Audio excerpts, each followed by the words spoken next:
OK. Maintenant, à l'état 2, qu'est-ce qui se passe? À l'état 2, la longueur de la partie gauche devient 2 mètres. Elle a augmenté de 1 mètre, n'est-ce pas?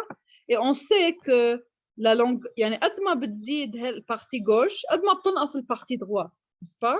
فتزيد البارتي gauche 1 متر مفروض هيدي البارتي تكون نقصت 1 متر. ما هي اوريدي اصلا 1 متر، اتفقنا؟ يعني اذا نقصت 1 متر وين بتكون صارت؟ بتكون طلعت لهيدا البوان. فساعتها صارت الكورد dans cette position là. اوكي؟ فبطل عندك بارتي دروات، يعني صارت وصلت البارتي دروات على هالليفل، خلص ما بقى في شيء تحت الاو. alors تحت الاو بس صار عندك لا بارتي gauche. اوكي؟ cette partie est de longueur 2 mètres. يعني son centre de gravité عن نص هو على distance 1 mètre. OK. Et alors, pour trouver son énergie potentielle de pesanteur, tu trouves sa masse, il est rho S2. Tu multiplies par G et tu multiplies par la distance entre la référence et le centre, il est S2 sur 2. Et de cette façon, tu trouves l'énergie potentielle de la chaîne à l'état final. OK. يا دكتور أنا بحكي عن الفيتاس كمان. الفيتاس اوكي. انت صارت الشين كلها de ce côté. شو عم تعمل الشين يعني à cet instant؟ elle fait pas un mouvement de translation؟ يعني انت شو حيصير؟ البلوك مثل ما بينزل البلوك la vitesse de mouvement du bloc هي ذاتها la vitesse du mouvement de la chaîne، n'est-ce pas؟ يعني الشين هي عم تنزل والبلوك عم ينزل، الفيتاس تبع البلوك هي الفيتاس linéaire de la chaîne. La chaîne à cet instant هيدي البارتي en mouvement de translation. كل البوان تبعها عندهم la même vitesse linéaire, n'est-ce pas? Alors tu peux considérer que comment tu trouves son énergie cinétique. Tu dois trouver sa masse qui est égale à rho fois S2 et tu multiplies par la vitesse linéaire de la chaîne au carré. Il est à la vitesse du bloc au carré. OK. OK مش عارف. Où la vitesse linéaire des deux, de la chaîne et du bloc, égale à la vitesse angulaire de la poulie fois son rayon, là, tu as roulement sans glissement. La chaîne roule sur la poulie sans glissement. OK. OK دكتور. Alors, passons à un autre problème. بس سؤال، يعني دلتا او بي بي 1 ايجال ا 0. دلتا او بي بي لمين؟ يعني للاس 1 بيكون 0 لانه اذا كان هو على النص بده يرجع يجي على النص، مظبوط؟ لا بالعكس، لا كيف بده يكون 0 ليك؟ ما انت يلي صار عندك انه هيدي البارتي انت يلي عم بيصير الانرجي بوتنسيال دو بيزانتور يعني انت قصدك انه هاي البارتي طلعت طلوع وهي البارتي نزلت، قصدك لكل الشين دلتا او بي بي 0؟ لا بس لاول شيء. لا اكيد لا، ما انت انت او بي بي 0 على l'état final. oui à l'état final او بي بي 0 بس à l'état initial مانا 0. يعني هيدي الشين عندها دلتا او بي بي بوزيتيف لانه كان السنتر تبعها لتحت صار يعني حتى هي ما بقى عندها ماس اذا بدك، يعني هي الماس عم تتغير، يعني ما عم نحكي عن نفس البارتي. نحن انت اذا بدك تعرف دلتا او بي بي توتال للشين بتجيب l'énergie potentielle de pesanteur totale à l'état 1 et tu la compares avec l'énergie potentielle de pesanteur totale à l'état 2. D'accord. OK. Alors. دكتور Oui. بس سؤال، نحن ليش ما اخذنا بعين الاعتبار البوتنسيال تبع البلوك ا؟ انا ما انتبهت انك حسبتيها بالفعل. شو هي؟ فيك تعيد بليز؟ ما كان كثير واضح الصوت. الانرجي بوتنسيال دو بلوك ا حضرتك ما حسبتيها مبلا اكيد لازم ناخذها. مبلا سوري اذا نسيناها. اكيد on doit la prendre. Pour le bloc A, c'est EPP. On va la prendre à l'état 1 ou à l'état 2. On a que يعني اقسمهم EP, بالجروبات عدوا شغل الجروب EPPA qui est moins MG. Je néglige les dimensions de A. شباب هو ياخد وانا لو خيي اخذ معقول اللابتوب بتاعتي شباب بليز حطوا ميوت اللي عم يحكي عمل معروف. ما ولا حاجه هي شو بدي اعرف اذا فاتت على 56000 كل واحد مش كشفت توصل والله مسيو عمل معروف فيك تحط ميوت. فإذا عندنا le bloc, bien sûr, on doit prendre son énergie potentielle de pesanteur. عندنا à l'état 1 EPPA égale moins MA fois G fois S1. OK. Ou à l'état 2, on néglige les dimensions du bloc. On considère qu'il est une particule. Là, nous avons notre dimension. Nous avons notre dimension que nous avons en considération cette distance-là. OK. Ou à l'état 2, EPPA à l'état 2 égale à moins MA fois G fois S2. أكيد on doit le prendre بس نحن ركزنا على الشين لأنه شيء جديد. OK. Alors aussi, Merci, bien sûr, on doit considérer le bloc. OK. Alors.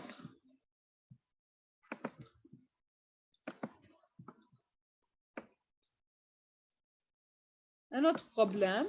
On a l'ensemble suivant consiste en une poulie A de masse MA, une poulie B de masse MB et un bloc de masse M petit b qui est suspendu de la corde. Déterminer la vitesse du bloc après qu'il descend une distance D, sachant qu'il démarre du repos.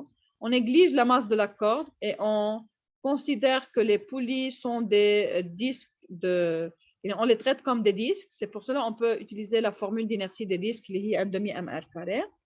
Et on a un roulement sans glissant. Alors, dans ce problème, on a plusieurs corps rigides. On a la poulie B, on a la poulie A et on a le bloc. Et ici, la corde est de masse négligeable. Okay? Alors ça, c'est notre système. Notre système est relâché du repos et on veut déterminer après que le bloc descend une certaine distance D, quelle va être sa vitesse. Ok, ça c'est la question. Alors toujours, quand vous avez un état initial, un état final, et on vous donne une certaine distance ou un certain angle de rotation, vous devez penser au principe de l'énergie mécanique ou conservation de l'énergie mécanique. Ok? Ici, qui est la seule force qui produit un travail? Poids. Le poids du bloc, n'est-ce pas? Alors, si je veux appliquer le principe de travail et d'énergie, je peux dire que somme, comme je vais prendre tout le système. OK? Pourquoi je prends tout le système, ma باخد le bloc لحاله? Qui va me dire? نصير ما ناخد Très bien. بصير بدنا نجيب التنسيون. اوكي وتنجيب التنسيون بصير بدنا نكتب اللوا دو نيوتن يعني بنصير عم نعقد البروبليم. On peut le faire بس ما في لزوم. يعني نحن هدفنا نهين السوليوشن. Alors si je veux اذا بدي ارجع استعمل نيوتن لو يعني ما لها معنى اعمل ثيورم دالانرجي سينيتيك. فبس اخذ كل السيستم بتصير تي interne et de cette façon je peux en une seule équation trouver la vitesse finale du bloc. OK? Alors, premièrement, je vais trouver les expressions des différentes énergies cinétiques. J'ai que somme des énergies cinétiques à l'état 1 plus le seul travail, comme vous avez dit, là, bien sûr, on a des supports, parce que le support, les réactions au support, ou le poyet, la poulie B ou le poulie ne font aucun travail car ils sont appliqués sur un point fixe. Ils ne vont pas avoir un travail. La seule force qui va produire un travail, c'est le poids du bloc, PB. Alors, j'ai seulement plus travail du poids de B égale à somme des énergies cinétiques à l'état 2. Maintenant, le système démarre du repos, somme des énergies cinétiques à l'état 1, 0. Alors, tout simplement, j'ai le travail du poids. Le travail du poids, bien sûr, est positif car le bloc descend. Alors, le travail du poids du bloc, c'est plus la masse du bloc fois G fois la distance de déplacement D. Maintenant, pour les énergies cinétiques, ok? Faites attention ici, les vitesses angulaires des poulies sont différentes. Pourquoi? Qui va me dire? J'ai la même vitesse angulaire pour la poulie B et poulie A? Non, Non. Pourquoi? différents rayons. Très bien. Ce qui est commun entre toutes ces parties, c'est quoi? La vitesse linéaire. Très bien, la vitesse linéaire. Alors, la vitesse linéaire du bloc, c'est égal à la vitesse linéaire en ce point. C'est égal à la vitesse linéaire en ce point, n'est-ce pas? La vitesse linéaire pour la poulie B peut être écrite comme oméga, la vitesse angulaire de la poulie B, fois grand R. Et cette vitesse linéaire de la petite poulie peut être écrite comme oméga de la poulie A fois petit r. Alors, je peux relier les vitesses angulaires de A et B à la vitesse linéaire du bloc. Je peux écrire que oméga de la poulie B, je peux la remplacer par VB sur grand R. Et je peux remplacer la vitesse angulaire de la poulie A par VB sur petit r. Alors, la seule inconnue dans mon principe de travail et d'énergie, c'est VB, la vitesse du bloc, et je dois la trouver. C'est ce que je veux trouver. OK? Alors maintenant, je dis que l'énergie cinétique à l'état 2 de la poulie B, c'est égal à n demi l'inertie par rapport à l'axe de rotation passant par le centre qui est le point B, fois oméga B au carré. Je remplace oméga B par VB sur grand R. Et pour l'inertie, comme ils m'ont dit que je peux traiter la poulie comme un disque homogène, alors je peux dire que l'inertie, c'est n demi la masse du disque, la masse de la poulie B, fois son rayon au carré. De même pour la poulie A, c'est la même expression, juste je remplace oméga B par oméga A, et je remplace MB par MA, et au lieu de grand R, j'utilise petit r. Et finalement, pour mon bloc a un mouvement de translation. Alors, l'énergie cinétique à l'état 2 de mon bloc, c'est égal à n demi fois masse du bloc fois la vitesse du bloc au carré. Alors, la seule inconnue, c'est VB.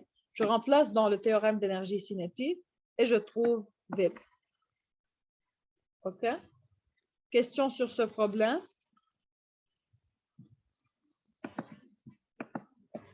OK, on passe à un autre problème.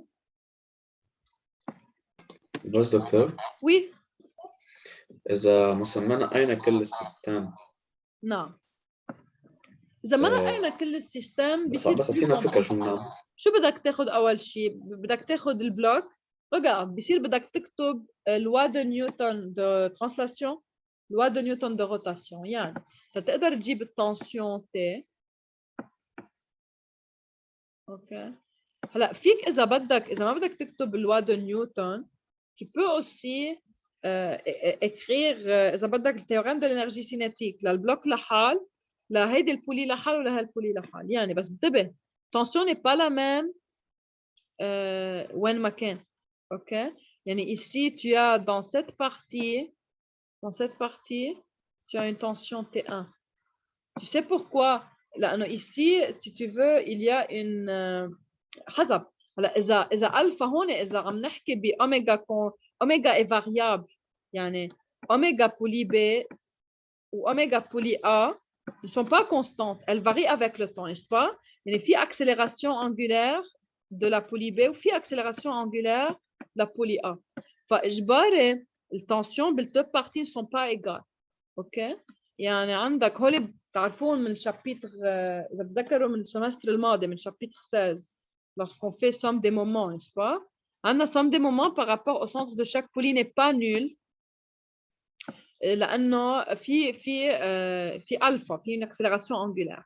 هلا فينا نشتغل نيوتن لو، يعني ساعتها بنكتب لوا دو نيوتن للبلوك. شو هن الفورس؟ دبليو du bloc au poids du bloc والتنسيون T1. OK. On écrit alors somme des forces égale MA. On trouve une première équation. Tu prends la deuxième poulie, عندك هون T1 ou هون T2.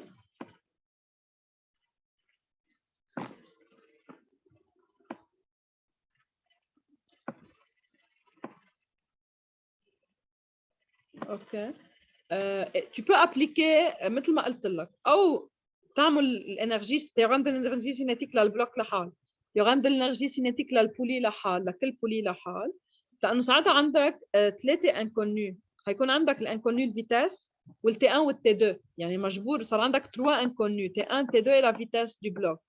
بما انه صاروا 3 انكونيو tu as besoin de 3 équations. فبدك تكتب le théorème de l'énergie cinétique على البلوك لحال، le théorème de l'énergie cinétique على البولي A لحال، le théorème de l'énergie cinétique على البولي B لحال.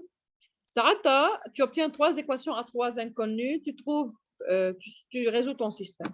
او كمان فيك بدل البرنسيب de travail et d'énergie فيك تكتب نيوتن لو، يعني تكتب la loi de Newton de translation pour le bloc, la loi de Newton de rotation pour la poulie A, la loi de Newton de rotation pour la poulie B. شو بيكونوا الانكونيو ساعتها؟ بيكونوا T1 T2 والاكسلération linéaire، لانه l'accélération linéaire du bloc est reliée aux accélérations angulaires. Et tu peux dire que tu peux remplacer alpha A par l'équation de rotation de la poulie, la poulie A. Alpha A, c'est accélération du bloc divisé par petit r. Alpha B, c'est l'accélération du bloc divisé par grand R. Ou bien l'accélération, tu peux utiliser la vitesse en utilisant, non, comme ton accélération est constante, tu peux utiliser l'équation d'accélération constante. Tu connais que la distance D, tu bouges une distance d, tu peux dire V carré final moins V carré initial égale 2A fois D. C'est une méthode très longue. يعني بس تاخد كل السيستم كثير عم بتهين على حالك. Tu réduis beaucoup le nombre d'inconnus. ايه بلاها. OK.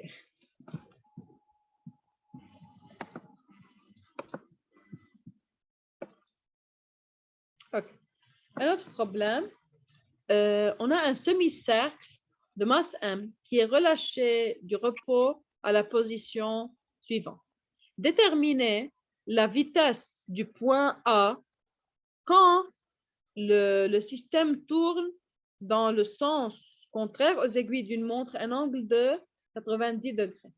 Supposez que le segment roule sans glissement sur la surface. Le moment d'inertie du système autour de son centre est IG, c'est donné. Il y en a l'inertie par rapport à G.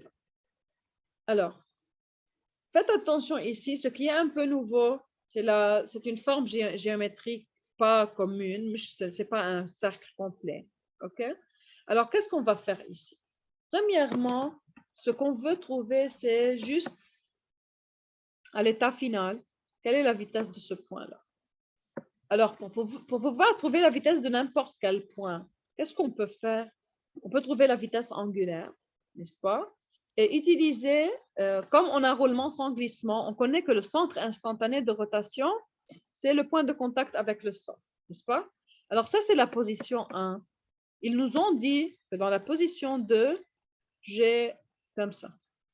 J'ai une rotation, OK, du point A d'un angle de 90 degrés. Yani, mon système va occuper cette position.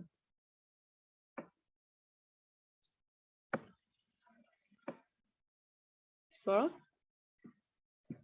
Alors, quand A tourne de 90 degrés dans le sens contraire aux aiguilles d'une montre, alors j'ai que mon disque a une certaine vitesse angulaire, le point G est là. Ils m'ont dit que cette distance est R. Et j'ai que le centre instantané de rotation, point de contact avec le sol. Alors, ce que je dois faire, je dois trouver oméga à l'état 2, n'est-ce pas? Et lorsque je trouve oméga à l'état 2, pour trouver la vitesse du point A, tout ce que j'ai à faire, c'est de multiplier oméga 2 par la distance entre le centre instantané de rotation et le point A, n'est-ce pas? Okay. Alors, premièrement, pour pouvoir trouver oméga 2, je dois appliquer le principe de travail et d'énergie, ou aussi je peux appliquer la conservation d'énergie mécanique pour mon semi-cercle, n'est-ce pas? Okay. Premièrement, à l'état initial, le système est relâché du repos. Il y a un oméga 1 est nul, n'est-ce pas? Et vitesse de G à l'état 1 est nulle. Alors, l'énergie cinétique de mon système à l'état 1 est égale à 0. OK? Maintenant, concernant l'énergie potentielle, à l'état 1, ça c'est la position de mon centre de gravité, n'est-ce pas? Cette distance-là, c'est égal à D divisé par 2. Par symétrie, G est juste, car j'ai une symétrie par rapport à cet axe. G est au milieu selon la verticale.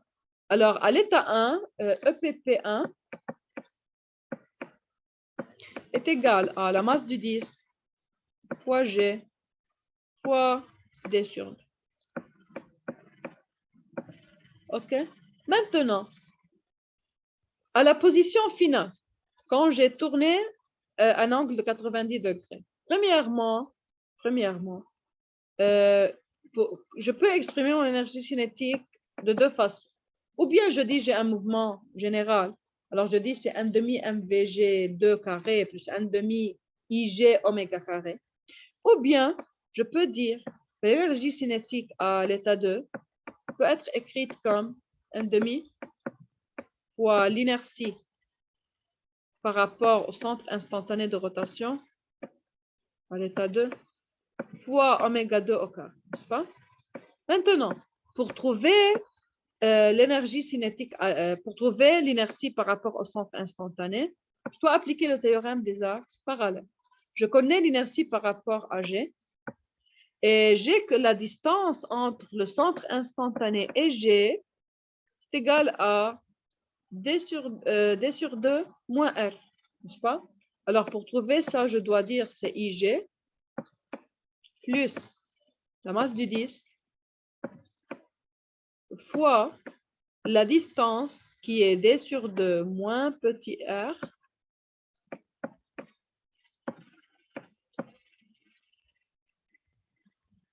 au carré. OK? Et maintenant, concernant l'énergie potentielle à l'état 2, aussi, quelle est la distance entre G et la référence? La distance entre G et la référence, c'est aussi D sur 2 moins R. Alors, je peux dire que EPP à l'état 2, c'est égal à M fois G fois D sur 2 moins R. Alors maintenant, la seule inconnue dans mon système, c'est oméga 2. Si je résous, je peux trouver oméga 2.